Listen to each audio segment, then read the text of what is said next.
Hello, all you girls and boys, and listeners near and far. We're sorry for the background noise. We're in a theatre bar. We're here at the Barbican Theatre Bar, to talk about the great art of pantomime. British pantomime, this is. Not necessarily what Americans would call pantomime. So we don't mean someone pretending to be trapped in a glass box, and we don't necessarily mean someone walking against the wind either, in Marcel Marceau style. What we do mean instead is the great British tradition of pantomime, which is, well, Thos and I have a bit of personal experience of this. We write pantomimes, or have written pantomimes in the past. And Thos, tell us about the basic tropes of the pantomime. Well, the essential thing in the first place is the story, and that would usually be a nursery rhyme or a fairy tale. The most common ones being Dick Whittington and his cat, Cinderella, Aladdin, Snow White and the Seven Dwarfs. Some of the rarer ones, Puss in Boots, Mother Goose, Sinbad the Sailor, and occasionally Peter Pan, who's one of the very few stories which has come into the canon recently. And so that's the story. And the one we're here to see today, of course, the one you didn't mention, which is Jack and the Beanstalk. I wanted it to be a surprise. Well, I've now revealed the surprise.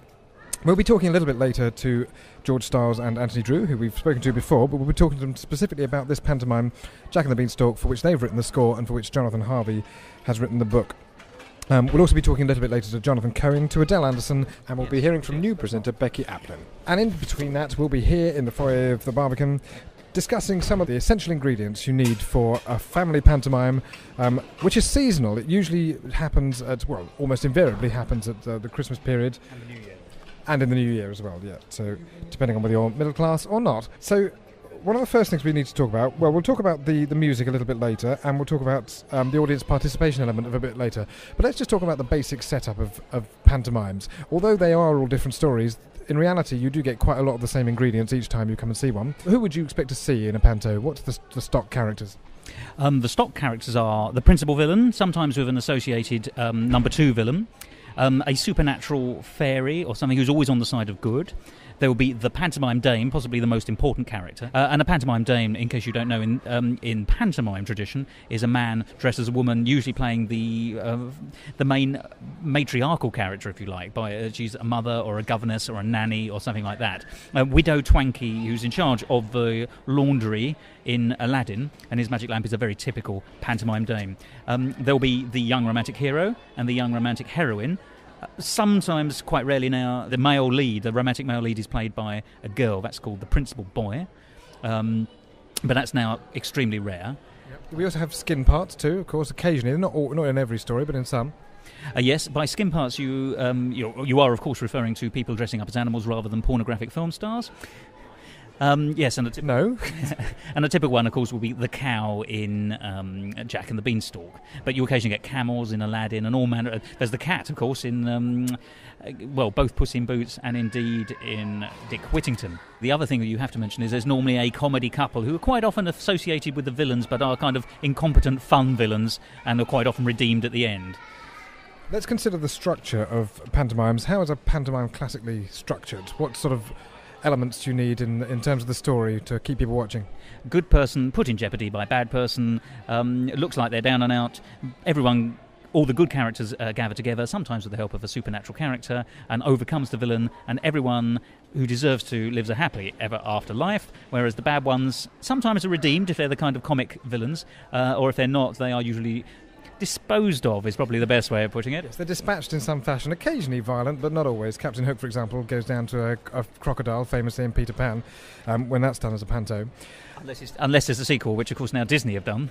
Yes, indeed, yes. So he makes a triumphant return later on. However, that tells us just sort of the basic outline of the story. There are actually particular episodes within all of that are typical of the panto. So, for example, you will start with, as you and I know, we start obviously with an opening number.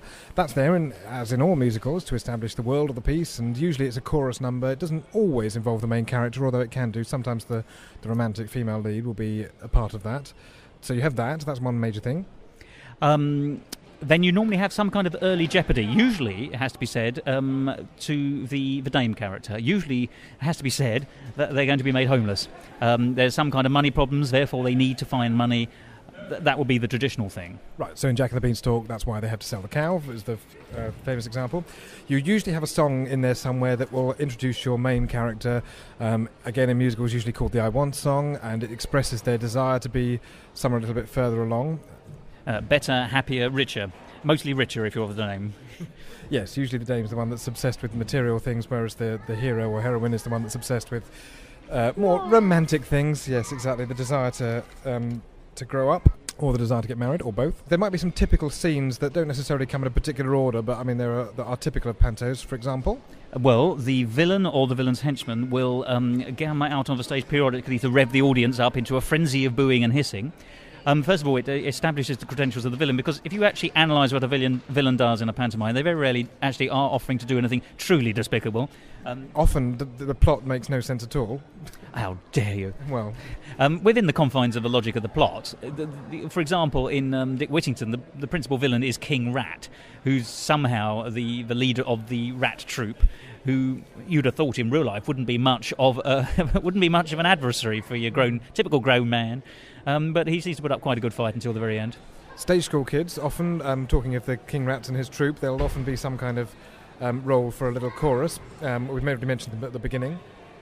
You'll also have a scene called the slosh scene, and that's where you have basically someone gets wet or someone gets covered in custard pie or gunk of some kind. So the slosh scene, can you think of an example of a slosh scene?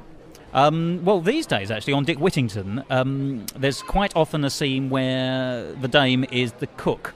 And so they all go onto the boat, which is going to be sunk, so they can all end up on a desert island or a foreign country in Act 2, where Dick Whittington's cat does the works. He needs to do killing the rats and things. But she says, I'll come on the ship, I'll come on with you, and I will bake you a cake, allowing her. And then she'll take two members of the cast who will provide her with the raisins and the flour and the water. But because the ship is rocking, do you see what's going to happen here? She's going to get someone's going to get a face full of flour, powder and custard. Yes. Another slightly more old-fashioned version is, of course, the papering the parlour scene, which isn't done quite so often these days, but consists of, two rather incompetent people papering the parlour. So the incompetent couple, we've talked about those. Let's just think. You have a transformation scene. Now, that's most famously happens at the end of Act 1 in Cinderella. And it is a very literal transformation in that case. Cinderella is transformed into a woman, her dress is transformed. Cinderella is turned into a bookcase, and Act 2 isn't quite as thrilling as you would have liked. Unless you read the end of the books.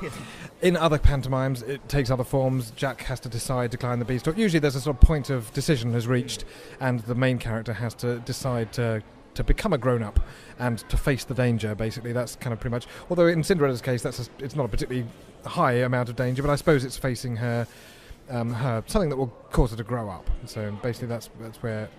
and of course in Dick Whittington, I think, he has to decide to return to London, doesn't he? That's his basic decision point. Having been banished for some trumped-up charge normally, he's sort of exiled out of London, but here's the bells of the church, and which say to him, turn again Whittington.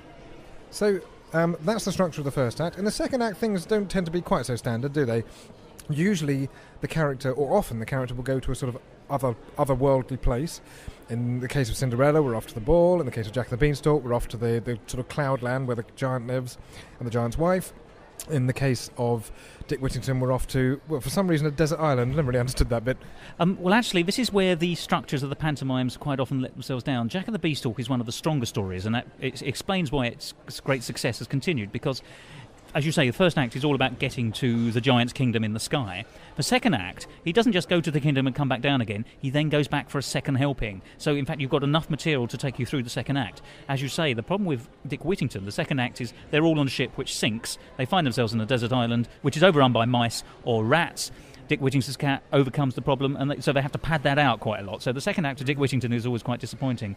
Cinderella is, once again, an odd story in the fact that it doesn't have a proper dame. It has the ugly sisters, who are always two men dressed as women. But two for the price of one, in fact. Indeed, but whereas the pantomime dame is normally a sympathetic character underneath her grotesquerie and always there for laughs, the ugly sisters are there for laughs, but they are not nice characters. They are the least nice characters in Cinderella. We'll talk a little bit more about some of the elements later on too, but for now, that's the theory. What we really should talk about now, and we will talk about, is the practice of how you put a pantomime on. It's a very frenetic experience, and of course it's one of the things that most actors understand, because it's the main sort of source of work for them around this time of year. And not just the actors, because underneath the stage, working very hard, probably harder than, again, they have to work out in shows for the rest of the year, is a band, usually under the baton of some musical director. We know a musical director of Panto, Jonathan Cohen, and Thos spoke to him about that whole experience. The very first professional gig I did was a pantomime at the Marlow Theatre in Canterbury. And it was Puss in Boots, and I had to write some songs for it, and that's where I really learned how to write sort of poppy stuff. I enjoyed it. It's just that you're doing 2 shows a day and forever, it feels like. And I mean, you're absolutely knackered by it's a very tiring thing to do. But I think if you're playing the Dame or something like that, it would be great. But sitting in the pit is pretty dreary. Writing the songs, the thing about pantomime, of course, is it's ephemeral in the sense it runs a season and then next year it's all thrown away and you start again. Something else. So tell me, how much effort did you put into those songs? A lot, because don't forget, I hadn't really written anything. I mean, I was a classically trained person, so I didn't know much about that sort of stuff. I worked very hard on them. And the thing is, when I was doing those pantomimes at the Marlow Theatre, they weren't all the current pop songs, they were all specially written, which was much more interesting, of course. You still get that occasionally, but it's rarer and rarer. It's very rare, and people don't want that. And in those days, you didn't have to have stars. You just had people who were very good actors and, good comedians and whatever. You didn't have the latest soap star or whatever. And you're quite right, because in those days, quite often there were gaps in the script that would just say tiddly tree here or something like that, and the actors would know it because they'd done it for 30, 40 years. That's right. And also we had to do incidental music. So, I mean, it was a great training ground. Thinking back on it, actually I hadn't thought about that for ages. The first one I did was just 2 pianos and a drummer. And we had to really be inventive. No cast, no. And we had to be really inventive, but it was great. And we were able to get classical influences in and all those things. And they don't do that anymore. People just want to watch people from the X Factor or whatever, Pantos sell out anyway, whether there are stars in them, or not. So, and they pay them huge amounts of money. So everybody else gets nothing. The people who have been in the business for years and years and years and know their craft, so well.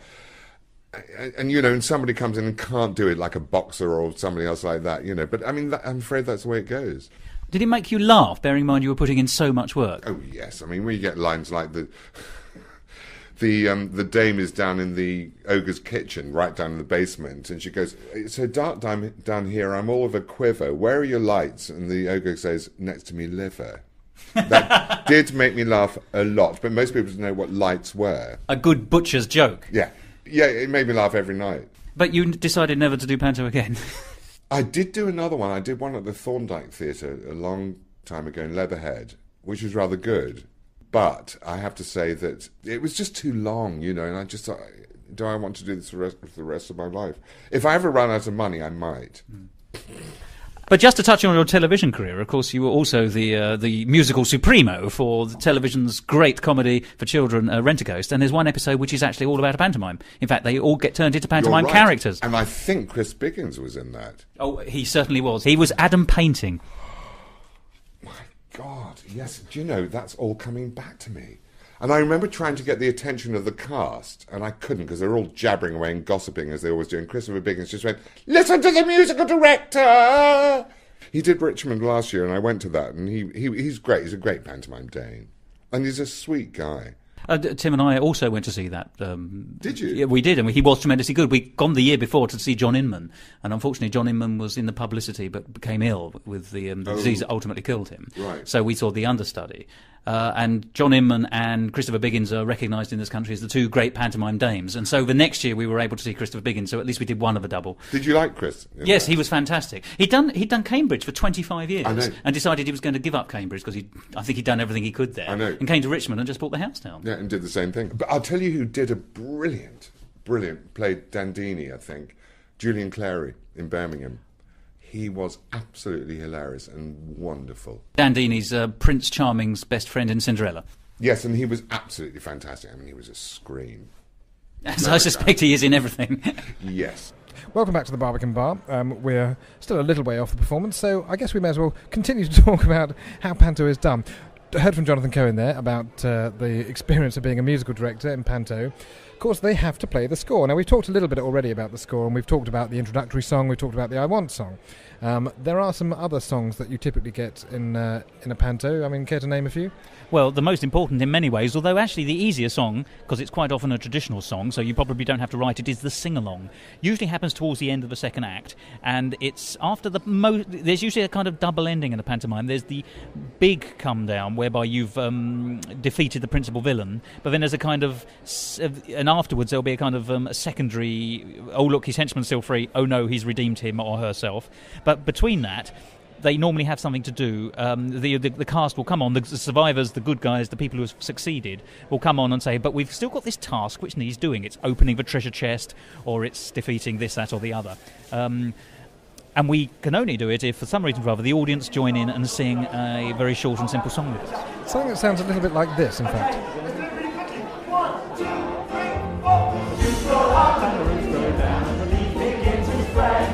Before you know the flowers grow in a lovely shade of red. Beat goes bud with the mosquito before the pink buds come. As he gets inside the flower, boy from falling on it. Bum, bum, bum, bum. Good night, guys. Thank you very much. So that's the audience participation song. If you're lucky, on a good night, it doesn't go on for about 5 iterations, and if you're especially lucky, they don't divide the audience into two and get one side to compete against the other. Other sorts of songs that you might have in a panto would include, not necessarily inevitably, but invariably, there's some sort of romantic duet where the hero and heroine would hymn the pleasures of one another. It might sound something a little bit like this. The town, the secrets are melting, falling to a land. The message I've stopped from. Of course, the romantic duet is traditionally the place where most of the kids in the audience start to chatter among themselves and make noises with sweet rappers. As we'll hear a little later from George Stiles and Drewe, which is why I think they avoided one actually in this version of Jack and the Beanstalk we're about to see. Other traditional story, well, you'll have a dame's number, I suppose, as well. The dame often just has a sort of comic number quite early on in which she sort of introduces herself and her character. Here's how one of ours sounds. I like pretty dresses, pretty little dresses. I like pretty dresses, though I am just a sham. The thing I must confess is that my life depresses. So wearing pretty dresses, it makes me feel so glam. The joy that I express is... Of course, the villain has to have a number as well, and there's always this transformation number at the end of Act 1, which means that the hero has to go off. So you might get something where the hero discovers their destiny, a little like this. Don't be scared, just look inside yourself. It is there, you just believe in yourself. But if you can't... Or alternatively, you might get something where the villain announces their plans, a bit like this. Evil is creeping up on you. Evil has got control of you. Evil is what I want to be. And another example from Aladdin by Ronald Parr. This is the Widow Twankey's Dame song. As a shy young miss, I dreamed of bliss with a tall romantic he-man, but I lost my heart to a spruce and smart, though shortish, able seaman.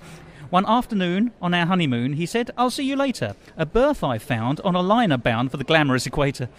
In addition, there's all manner of different styles, and it's typical of a panto that it uses all kinds of different styles, from Latin... You've got a look that says evil, cunning, wicked and bad. I've got a thought... through to rock... I'm evil, and I never do a thing that's bad. through to the sort of traditional musical theatre Round set. here's a street full of people, normal workaday people, people like you and me. That is, of course, if you've got a properly written score. It has to be said that there's a trend more and more to lifting pop songs and then writing new lyrics for them, which has the advantage of being more known by the audience, but on the other hand, it's slightly less satisfying as a piece of musical drama. Yeah, exactly, because they tend to be, well, they're occasionally a bit crowbarred into the situations, aren't they? Yes, I think you're being extremely generous there. A bit crowbarred is like being beaten around the head with a pillowcase full of doorknobs.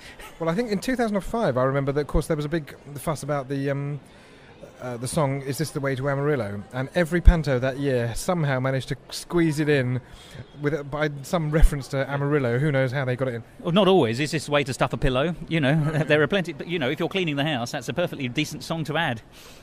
So that's the 5-minute guide to writing a score for a panto.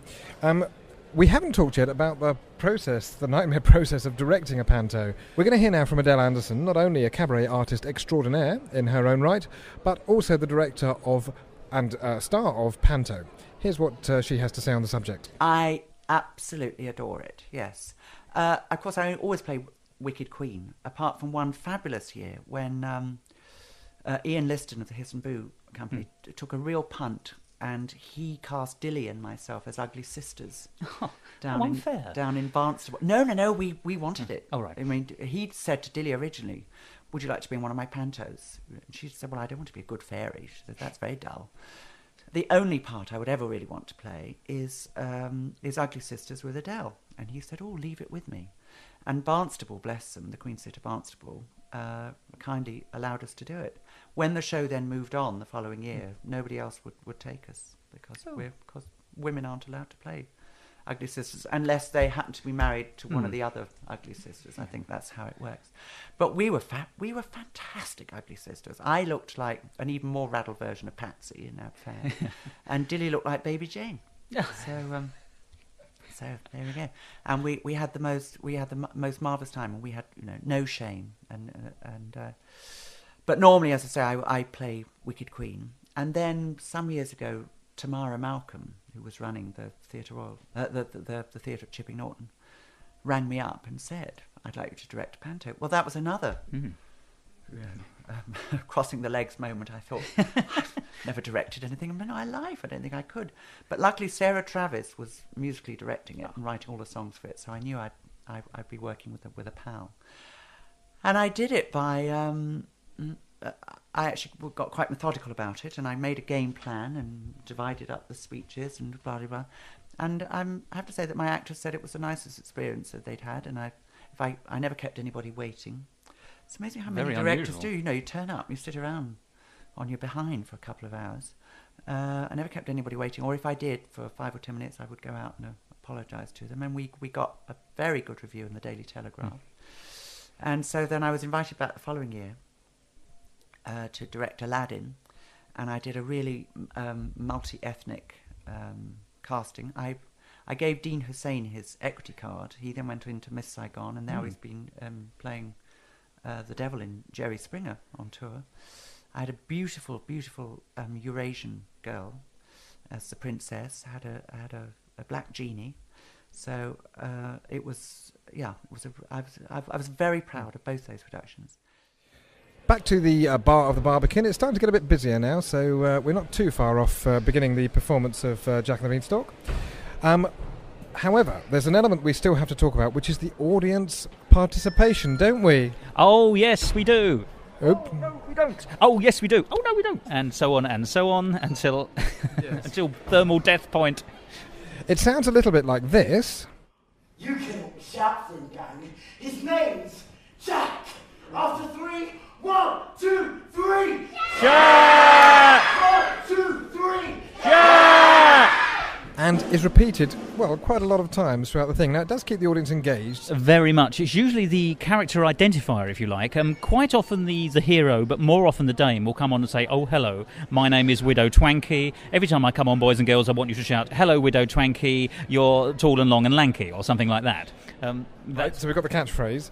There might be other types of things. There's a famous ghost sequence that you tend to see in pretty much every panto. I think we finally saw one last year that didn't use it for the first time ever. It's one where a usually relatively random villain, perhaps like a mummy, if they're anywhere near Egypt, so Aladdin might someone scrape that in, or a grotesque or a monster or a man in a skeleton suit, is menacing the usually 4 good guys on the stage, one of whom is the dame, who's usually made up to look a little bit grotesque. They will sit on a bench and sing a song to keep themselves cheerful in the frightening situation, and one by one the skeleton will come up and one by one tap one on the shoulder, frighten him or her off, and they'll run off the stage, and therefore there's only 3 left on the stage. But you're missing the critical audience participation aspect of this. There's a particular thing that the audience have to say. And that is behind you, or some variant upon that. Yes, it's a sort of warning to the character characters upon the stage, which they always ignore. So what's the point, I say? And the punchline of that particular sequence is that 3 people are whittled down to 2, 2 people are whittled down to 1, who's always the dame. Finally, you think you're going to get a repeat of that, but the dame turns round and the skeleton stroke monster stroke mummy will look in shock at the horrific figure before him or her and run off themselves with hilarious consequences. And it never changes from year to year. Although I did notice that Peter Duncan, when he directs Pantos, they've added. Well, I don't know if he originated it. I doubt he did actually, but they have a little special sequence about. We'll have to sing it again, then, won't we? Yes. There's a little bit of a. He's found a bit of a spin on it, but it's still fundamentally the same scene that ends exactly the same way every single damn time. But there we are. That's Panto. It's traditional. So lump it. It's all part of the fun. It's all part of the fun. We had a great deal of fun when we went to see George Stiles and Anthony Drewe to ask them about the process of constructing this particular Panto, Jack and the Beanstalk. We're joined once again to talk about Panto by George Stiles and Anthony Drewe. Thank you very much indeed for coming along. Oh, very welcome. Well, we came along here actually, technically, but never mind. Lovely to see you in any case. Now, I believe you're working on a Panto at the moment. Word reaches me. Oh, no, we're not. Splendid. So tell me all about it. We know it's at the Barbican. We know that Jonathan Harvey of Gimme Gimme Gimme fame and Beautiful Thing fame has written what we in musical theatre call the book, although in Panto they call the script. So, what's your role in the whole proceedings? I've no idea. Have you worked that out yet? George is an usherette. I've written about 10 songs. Right, okay. Single-handedly, haven't you? Yes, I guess the tunes. It came about... Are they all played just with one hand? They're hummed. It came about because last year, as you may remember, Mark Ravenhill was responsible for the first ever home-produced that's pantomime. Right, which was at Dick the Whittington, I think. Dick Whittington. And you did... We wrote an opening song. An opening song, yeah. that's right. Alongside Jim Bob and... Yes, Dilly Keane, I think it was a funny mixture of people, and in actual fact, I think with hindsight, they thought it would have benefited to have had more of a musical overview on the whole evening, rather than just varying writing teams sending stuff in. There wasn't much rewriting going on, I don't think. It was, they asked several people if they'd like to submit something, they submitted it, and then they felt and can we have it by honour bound a couple of weeks' time. And exactly. Yeah. And Sarah Travis put it all together with the arrangements. That's right. It was good. It was ambitious, and I'm not sure that the Barbican's resources absolutely matched up to the ambition of the project. But the wonderful thing is they've learned, and everybody's made a fantastic jump forward this year, and it really is an incredibly handsome show.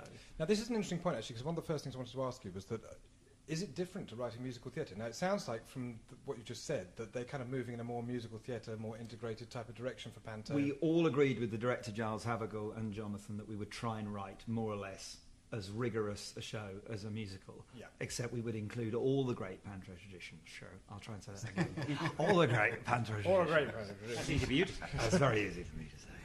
No, we did approach it like a musical, really. We were presented initially with a treatment that Jonathan had come up with, and ideas of where songs might possibly go. Mm-hmm. Then we started writing 1 or 2 songs for it, thinking it might be 5 songs. Yeah. And as the process went on, and we started to have then slightly more constructive meetings with Giles and with Jonathan, they kept saying, "Oh, can we have a song here? Can we have a reprise there?" And it ended up being rather more songs than we thought it was going to be. So we then, strangely, we were going to Los Angeles to go and work out there for a month and have meetings and do all of that blah blah blah that you try and do to get a career over there. Mm-hmm. And we when we were there, while we weren't having our meetings and sunning ourselves, we literally got up every morning, 10 o'clock. Ants would come round to my little studio apartment. We put the Murphy bed in the wall, got the keyboard out, and we wrote a song a day. I mean, it was more than a song a day. We actually wrote pretty much 10 songs I don't think in a we've week. ever been quite that prolific. Right. Because I would we give George a lyric, and then I went back to my little studio apartment where I didn't put my Murphy bed up. I lay on it, and I'd write the next one. George got to a point when George said, "Slow down because I'm getting behind." And So I was also trying to demo them as we went. Yes, I took my computer and well, we know hard the drive music stuff. takes longer, doesn't it? Oh, of course it does. It's far harder, as we write, Tim, thank you. Could I just quickly ask, actually, if you're producing the song so quickly, though, does it make it easier to write an integrated score or not? I think the great thing about Panto is that you really are kind of dealing with it number by number. But what we'd already planned was that we knew that certain titles were going to allow us to do reprises. So you have that useful musical theatre device of reprising stuff. But to be honest, no, I think it's probably not as complicatedly interlinked as a full musical that had germinated over 2 or 3 years would be. But that said, I think what's wonderful is I think our songwriting craft is what you in that period of time you can just go, here's a song, here's a song, here's a song, and we're kind of pleased with all of them, which is really nice. We deliberately didn't want them to. We didn't want them to sound like they would in a musical, where there's some sort of coherence to the musical style. For a pantomime, I think you want to keep surprising the audience, especially the younger members of the audience. So we were probably slightly more aware of writing songs in different genres as we went. For example? And also, we didn't want it to be ballad heavy, because kids won't sit through ballads. You hear seats tipping up and stuff. So we deliberately avoided ballad territory. In fact, we've got no ballads in it at all. So what are you going to play for us now? We open with a kind of very Disney-esque beginning, which we thought would be fun to go. In this bog-standard town, full of bog-standard people, there's a bog-standard church with its bog-standard steeple. All our citizens are friendly and compliant. Oh, did we mention there's our own bog-standard giant?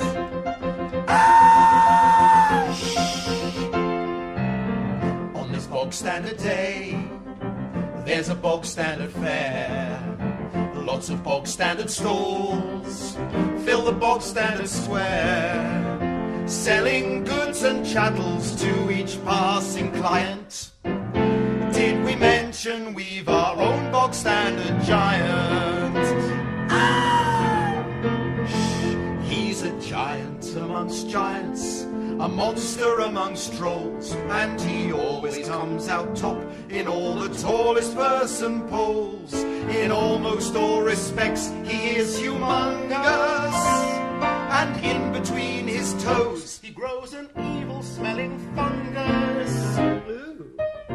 And so on in this fashion. Okay, but sort of silly fun to lots of giant rhymes and lots of people screaming a lot. Interesting you bring the giant in from the beginning, so I don't want to spoil the He's surprise for anybody.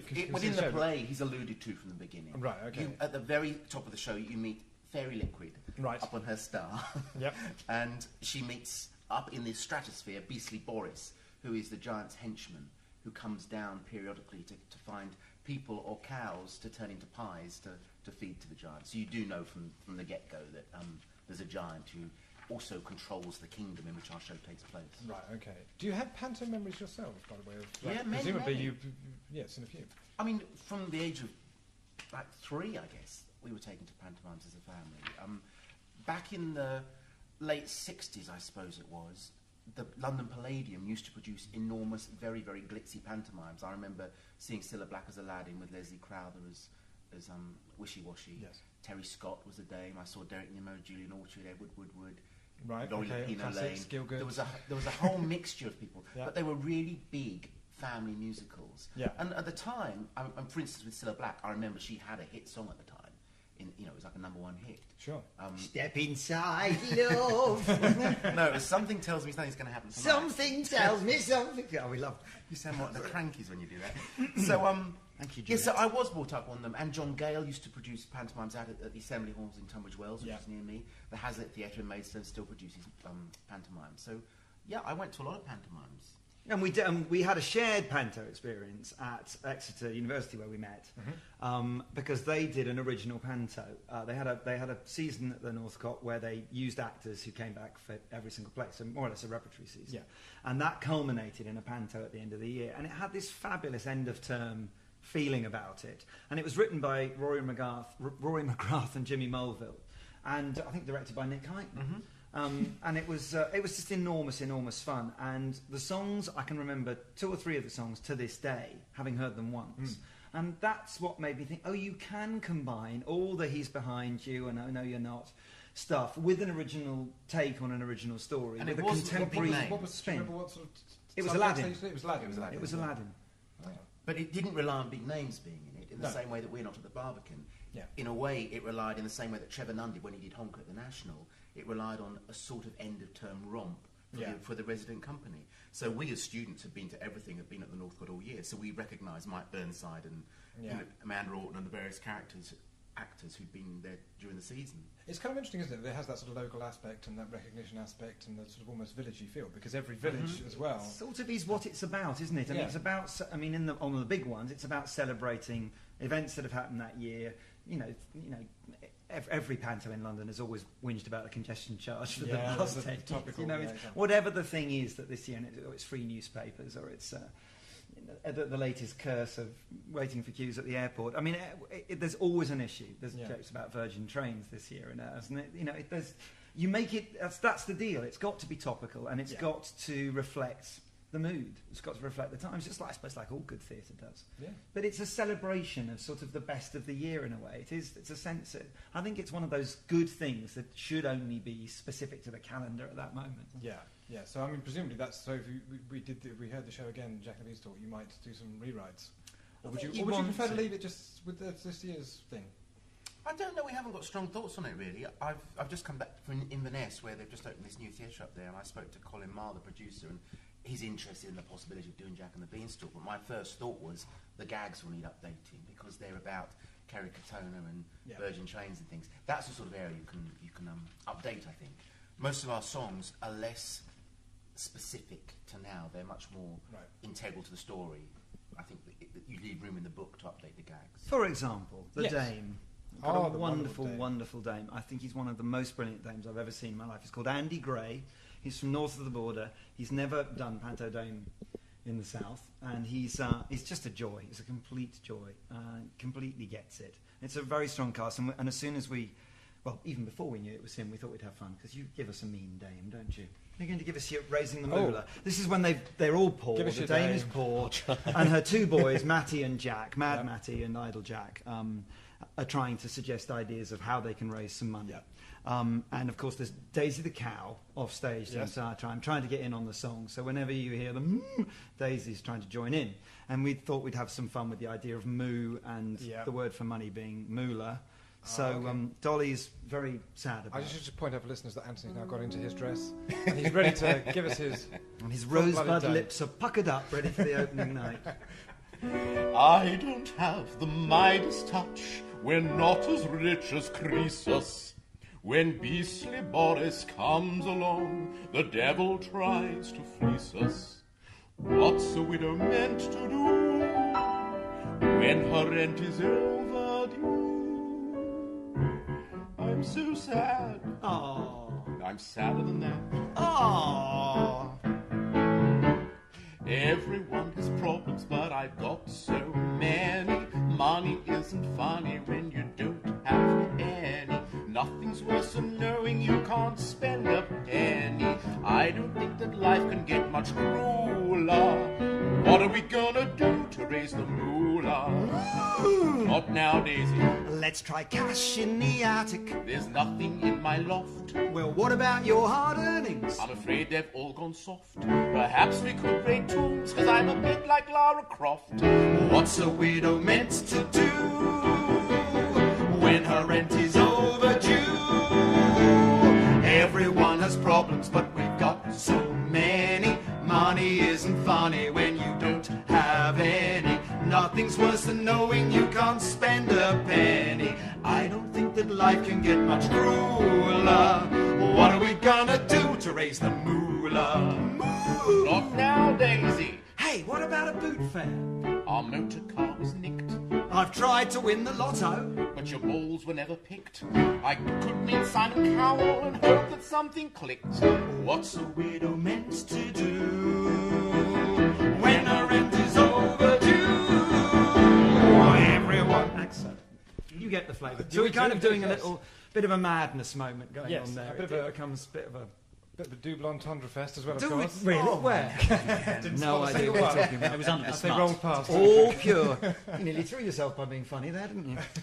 No, I just forget it goes on. Oh, do you? That's splendid. So have you had much involvement in the rehearsals? Presumably you've seen some of it going on? Yeah, or? we were there. I mean, it's just like doing the first day of rehearsals of the musical.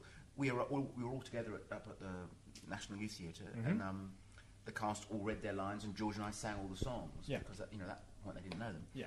And we've popped back again, now and again, to see how Looked it's in. coming on. How's it all going, Yeah. guys?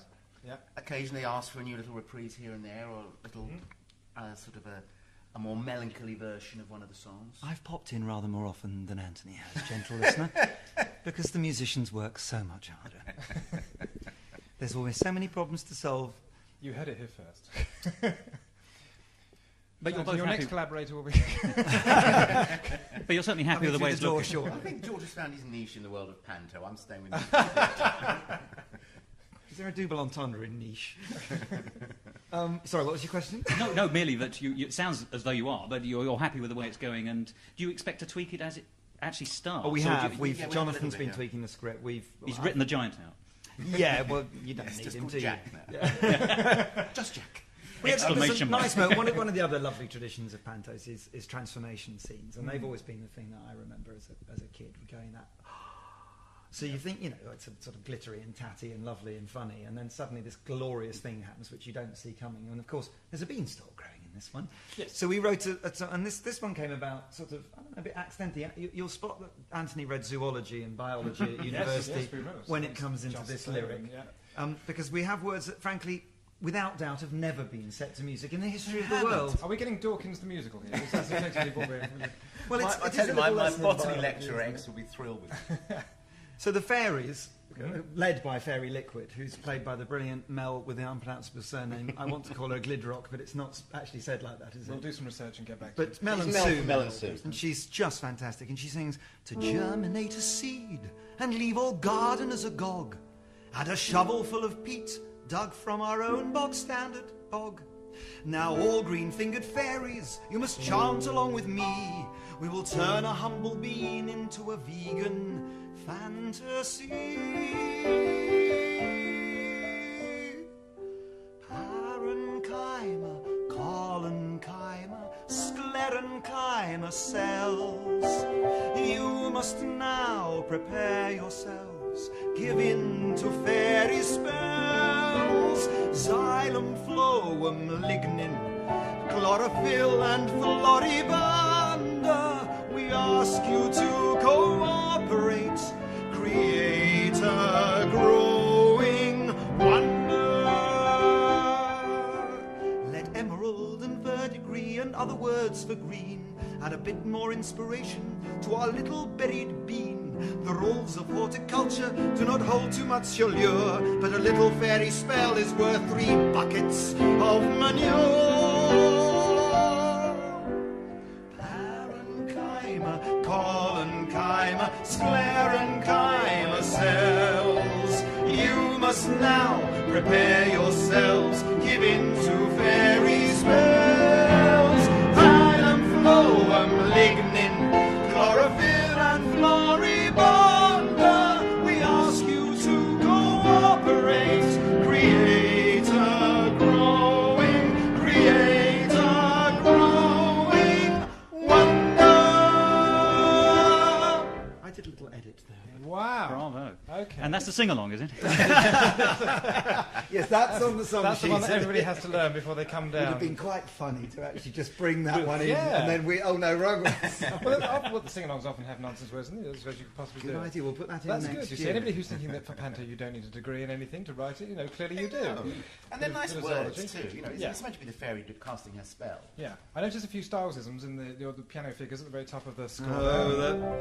Yes, where do I know that from? Well, it's all John Williams, really, isn't it? Not at all. No, you sort of recognise it a little bit from Mary Poppins. Yeah, I think I I do. used that for Fly a Kite instead. That's right. Yeah. I used, That's right. Yeah. just to give it sort of. It's lovely. slight It's lovely. It's very history. So yeah, no, it's my Makes it soar. chord progression of the year. Nominations are in for the chord. Corporation, yeah. So a bit more Dane, because Of course. you had to just be rude, didn't you? You had to spoil it all and be vulgar. It's all in your mind, George. So we've got so we're going to get some nice rude stuff now. Well, it's only on the verge of being rude, but with a show that's about beans. It's just virgin. With a show about beans, There exactly. had to be a song about the effect beans have on one. Oh, So the dame is furious when Jack comes home. yeah, it's a gas. And he says, I got 5. And he says, what, 500? He says, 500, 5,000. No, 5 beans. And the dame's just absolutely furious because, you see, Of all the veg you could have chosen, fresh or tinned or deeply frozen, why'd you have to swap the cow for beans? 'cause when I have beans in my diet, it's hard to keep my bottom quiet. This lady down the front knows what that means.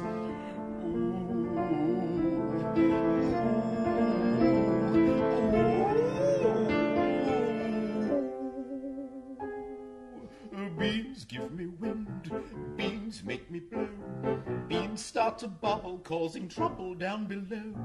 Beans give me gas right from the start. Beans make my body burp. Beans make me shh. Beans make me grunt. Beans make me groan. Beans make me broadcast without a microphone. Beans make me trump. Things fall apart. Beans get me blowing off. Beans make me shh. Eat anything leguminous. My knickers get voluminous. There's little cause for you to laugh and scoff.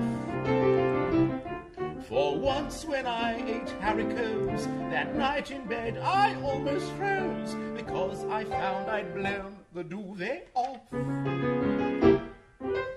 Beans make me guff, beans make me pop, beans make me drop something it isn't nice to drop.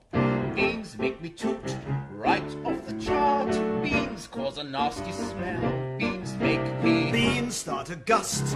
Beans start a gale. Beans cause a blast that features on the Richter scale. Beans are a curse. Time to depart. Beans give me flatulence. No, this ain't art. No, this ain't art. Beans give me flatulence. Beans make her.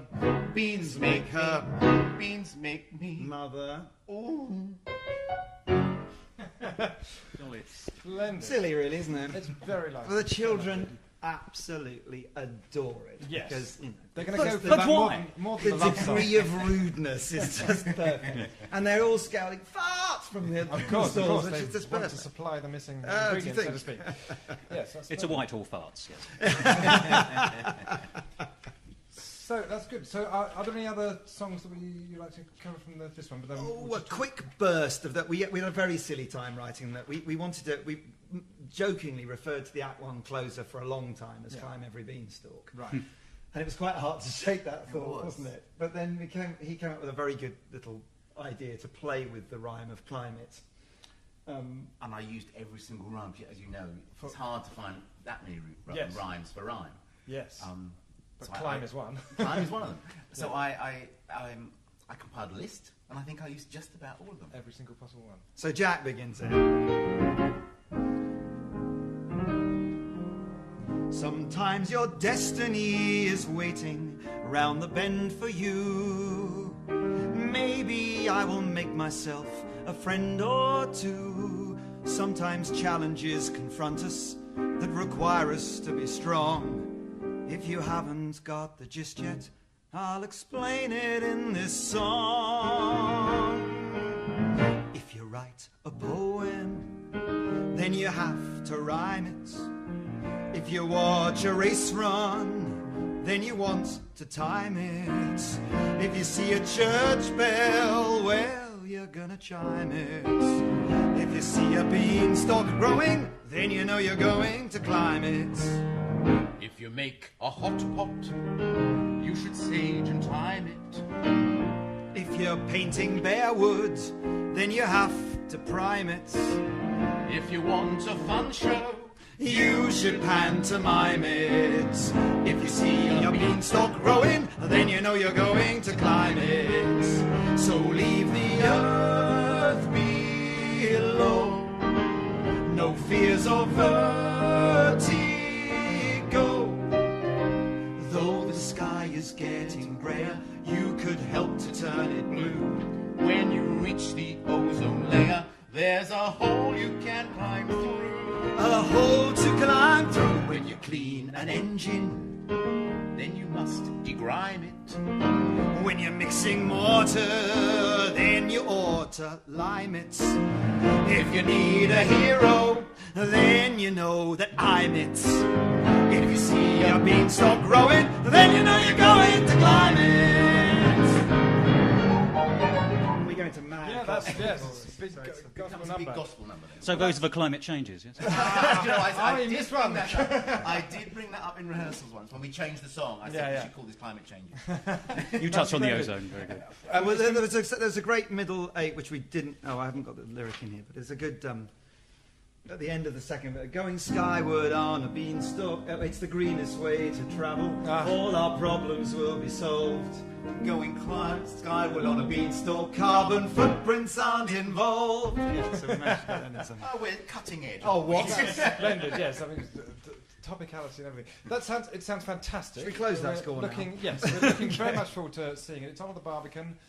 Giles Havergal is the director, and Jonathan Harvey, as we said, wrote the book. And Jeff Garrett has choreographed it, who was our associate choreographer on Mary Poppins. Okay, and the wonderful Andy Massey has musically directed it, and even got David White to do the arrangements. I mean, it's top-flight musical material, listener. So, back to the Barbican foyer. Thos and I have just seen the Panto that Stiles and Drewe were just talking about, Jack and the Beanstalk. And jolly good fun it was too, and I have to say considerably more integrated, as I think Anthony said in the interview, than last year, where they had a lot of different people doing the score. You may be able to hear the sound of birdsong behind me. I promise you we are actually in the Barbican foyer. It's just that they've piped in some nice enchanted forest sounds. So Thos, what did you make of the Panto? Well, overall, excellent. I was particularly impressed by the score. I thought it was one of the particularly wittiest set of lyrics I've heard for a very long time in any pantomime. I like the quality of the jokes. I just wish there'd been a few more. And I thought overall it took a few minutes to get into its stride. That's the headlines for me. Yeah, I would certainly tend to agree. I thought the performances were extremely strong indeed. We had an understudy on tonight, playing the Dame, and that led to a certain amount of insecurity sometimes around the lines. Stuart Ellis. It was Stuart Ellis, yeah. Which the cast made enormous fun of, and they managed to really, just incorporate. That's one of the nice things about Panto. You can always incorporate mistakes into the flow of the show, which is a wonderful thing, frankly. But yeah, I agree. The score was very witty. I thought the lyrics were extremely, neat. Couldn't always hear every single one of them, but actually, for a Panto score, you could hear an awful lot of them, and you could certainly appreciate the cleverness of the rhymes. I like the gospel number that finished Act 1. That was very nice, that we've heard before in the interview. So all in all, I think they managed to tick all of the boxes of traditional Panto. We had the ghosties and ghoulies, the behind you scene that, as predicted, they did it a little bit differently this time. They actually did it as a musical number, which I felt was paying it off a little bit differently. Much stronger. It's the first time it's actually worked for me. I thought I found myself laughing at the end. Yeah, the problem is it's such a cliche that you have seen it. I've seen it many hundreds of times, and we've avoided putting it in our own Pantos for precisely that reason. So I'm glad they managed to do something different with it this time.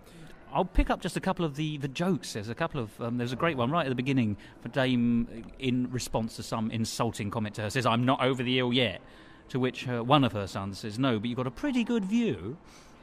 And then one of the lyrics was, "I'm fed up playing baddies, though I seem to fill that niche. I'd rather not cook a pie. I'd rather make a quiche." Yes.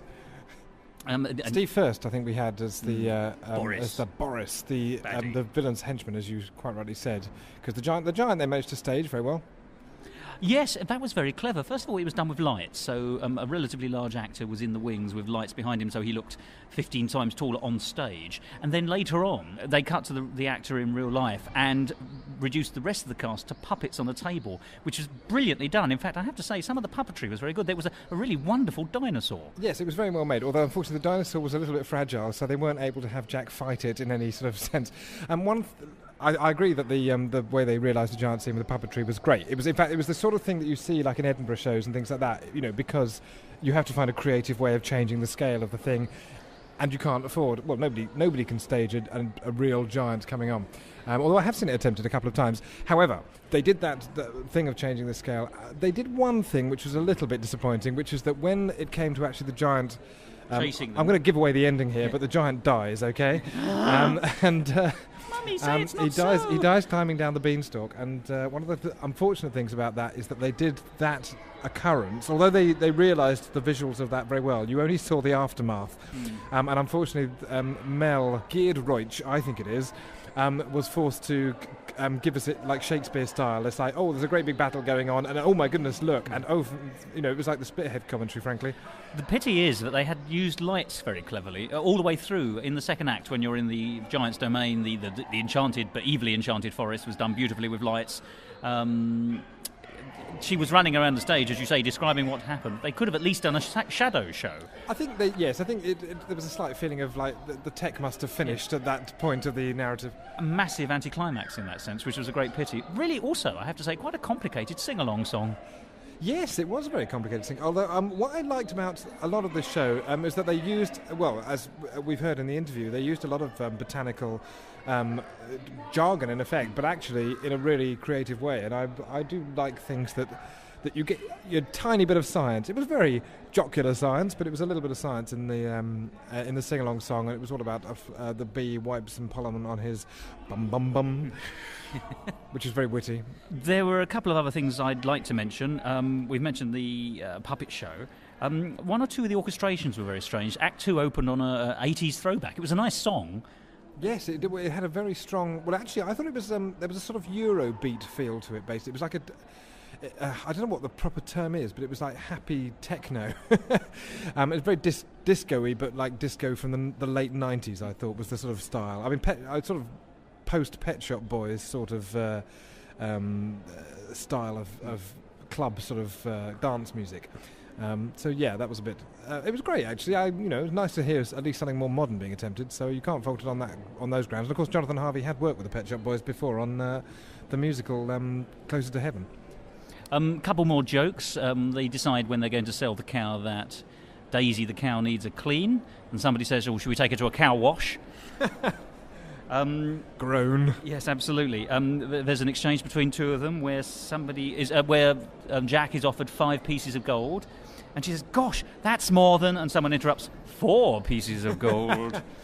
Have you got the Frosties gag? I haven't got that. Let's tell them the Frosties. Oh, okay. There's one more first. There's a lovely moment where the dame, she's reacting with the audience, and she finds 2 sisters. She spots 2 sisters in the audience, so she says to them, "Are you 2 sisters?" And they go, "Yes." She says, "Cinderella was busy this evening then, was she?"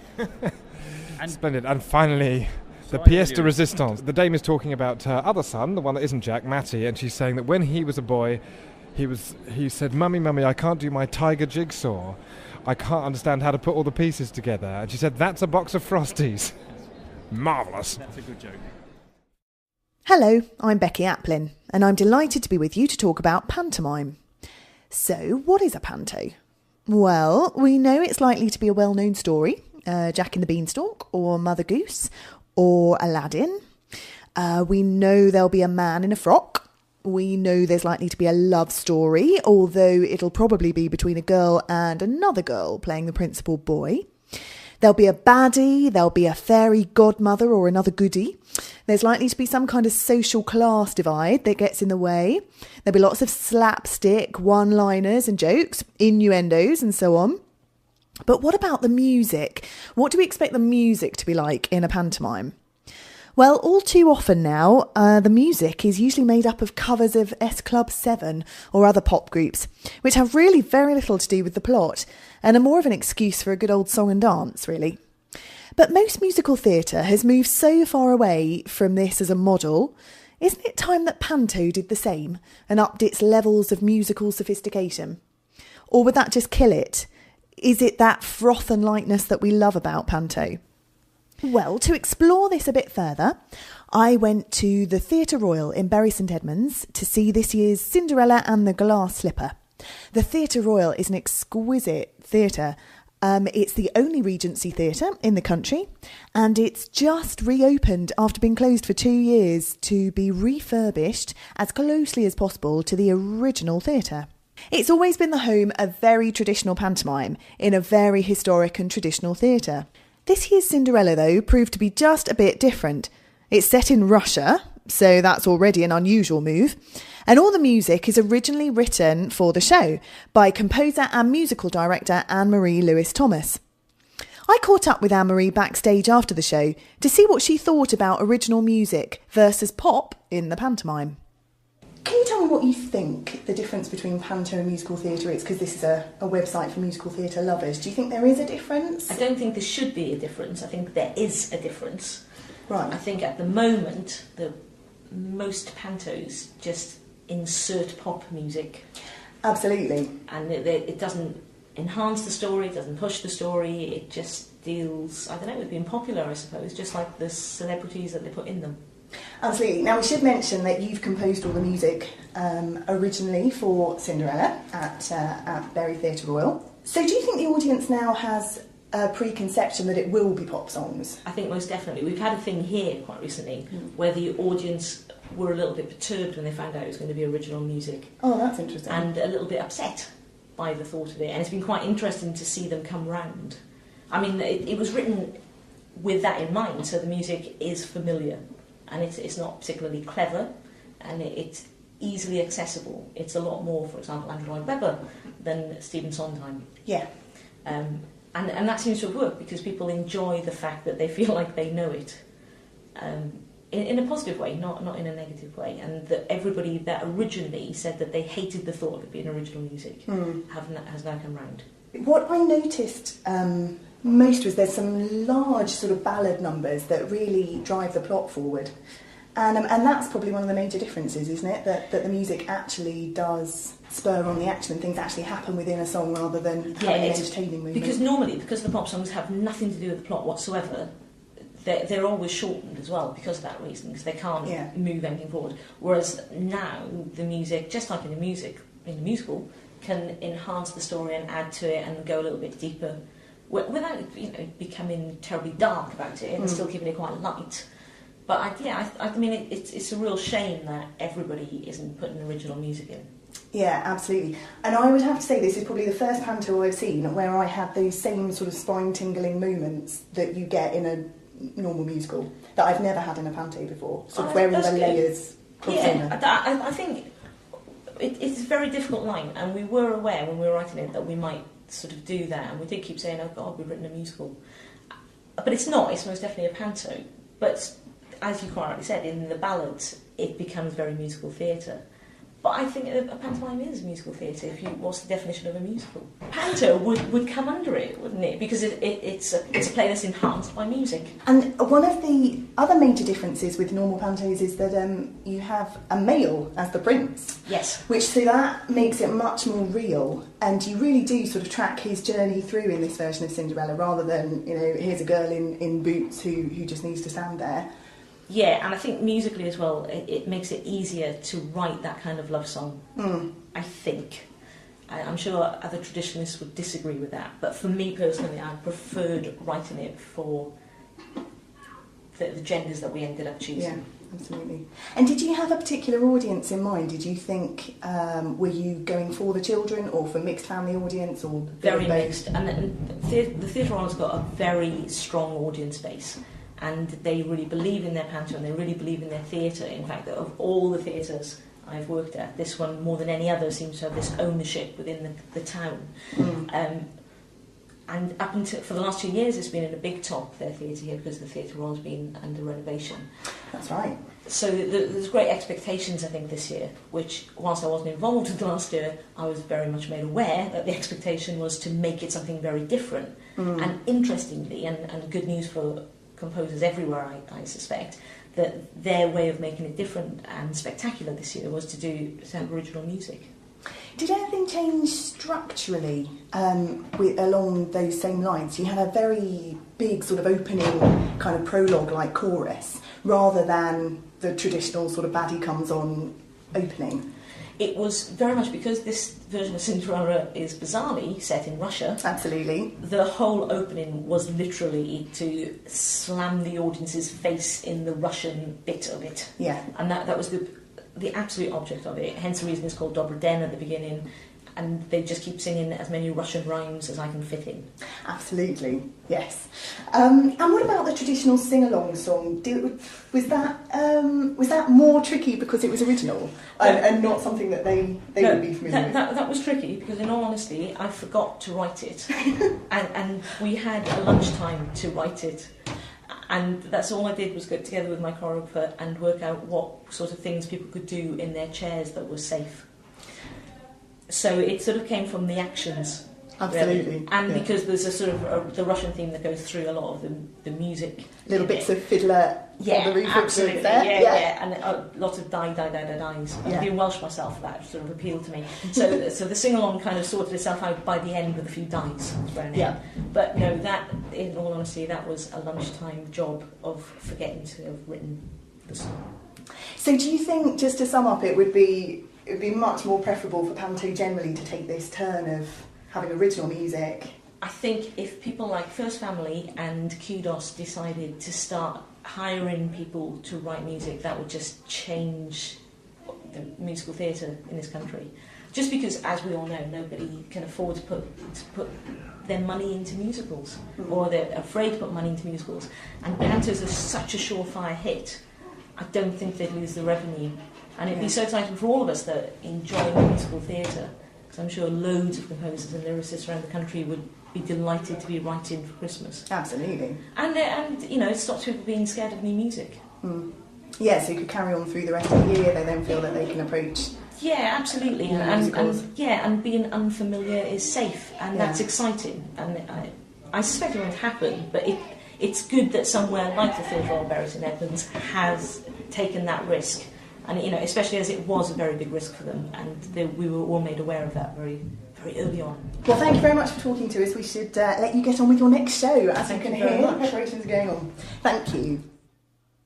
Well, based on Bury St Edmunds' version of Cinderella, I would have to say that original music in Panto gets my vote every time.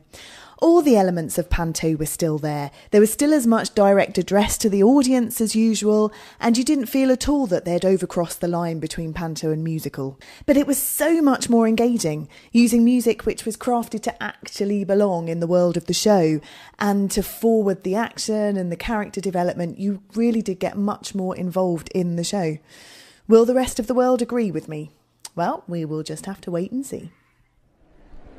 It's time to say goodbye from the Barbican. Did I mention we're in the Barbican? We're in the Barbican. Are we in the Barbican, Thos? We are. It's the gateway to pantomime. It certainly is. And that's all from Musical Talk. This week, you can check out our forums, www.musicaltalk.co.uk. If you go to that site, you'll also see the numbers that you can ring us on. If you disagree with us, if you want to enthuse about the show, if you want to tell us it's terrible, please do via our forums and please do via our talk lines. And if you want to send us reviews of any pantos that you have seen, whether here or in Australia, where I gather they have them, or in America, where they probably don't, frankly, then please do so. And if you don't comment, I will grind your bones to make my bread. And essentially, that's it. And here are some musical out-talks. We're going to hear now from Adele Anderson, not only a cabaret organist, extraordinary artist. That's easy for you to describe. They cut to the actor in real life, who's just shot himself. He... Every year on the impresarios, all of us. No, that doesn't work at all, does it? No. Oh, no, it doesn't. This has been a production of Musical Talk, copyright 2008.